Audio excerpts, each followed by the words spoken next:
So you've been at this long enough. You've probably got a war story that you think about from time to time. It's either a deal that got away, or one that fell apart, or one that just barely got it across the finish line.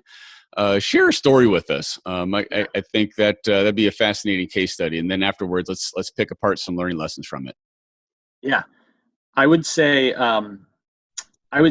the thing that is a traumatic memory comes to mind when you trigger this. So sorry, I don't have a positive one, but yeah, no, that's fine. Great learning lessons come from challenges and failure.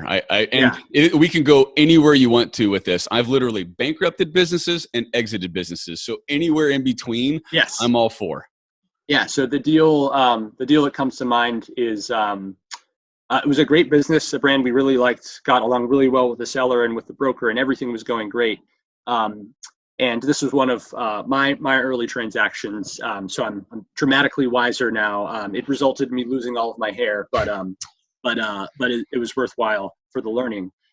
Basically, again, we went through the full diligence process, got a transition plan. We were already doing production planning for the sort of the next stages. When somebody raised a question about VAT. So this had a meaningful, probably 40% of its sales were in Europe.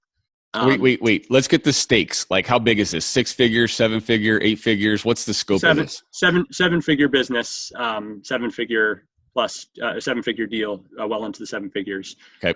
So it was a big deal, really great with our portfolio. And basically, the way that I had looked at past deals and sort of understood that VAT was flowing through the financials was one, this is going to get really boring real fast if I go too far into the details, because it's related to Amazon's handling of value-added tax in various municipalities and countries. But headline is, I had one understanding of the way that VAT was handled, thinking that what the revenue line I was looking at from the transaction reports was net of VAT. So the customers charged £10. That means that we got £8 that shows up in revenue, and £2 was set aside to be paid into VAT. Because that's the way that a number of deals I had looked at in the past had been. A few days before close, again, a lot of blood, sweat, and tears and lost hair had gone into the deal at this point, and come to realize, like, hey, actually, it's only as of the last month or so that this business has been getting net pricing in their transaction reports. Prior to that, it was always gross. And so basically all of the European revenue is overstated by 20% plus, by no fault, no misrepresentation of the seller or anything like that. It was just like literally a change in the way that Amazon's transaction reports handled, or however they handled that in that setup. And so basically realized there's a couple $100,000 that is a cost that was not in the P&L that I was building, that we were all looking at.